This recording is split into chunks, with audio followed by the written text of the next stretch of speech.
Pampa Vicente Lim, Calamba City, Laguna.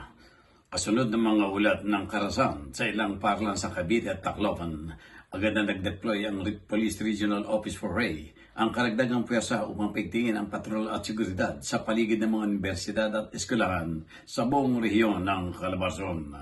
Layunin ng proaktibong hakbang nito ay ayupang tiyakin ang kaligtasan ng mga mag-aaral, guro, kawani at mga magulang laban sa anumang banta ng krimen.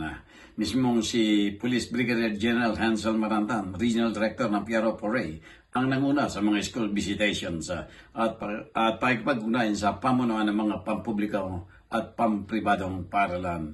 Bagaman ang mga nangyaring insidente kamakailan ay maaaring magdulot ng pag-alala, tinitiyak namin sa ating mga estudyante, magulang at mga guro na ang aming mga tauhan ay mananatiling alerto at nakatutok sa kanilang kaligtasan, ani Marantan. Ang presensya ng pulisya sa mga paralan ay malinaw na mensahe na ang seguridad ng kabataan ang ating nangungunang prioridad, dagdag pa ni Marantan.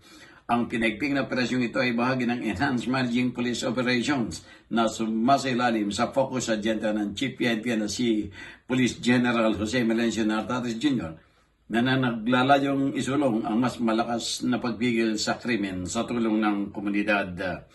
Kaugnay nito, nakiusap din ang pamunuan ng Piaro Poray sa publiko na manatiling pagbantay at agad din sumbong sa mga otoridad ang anumang kahina-hinalang aktibidad sa loob at labas ng paralan upang manatili ang kapayapaan at kapanatagan ng isip ng lahat.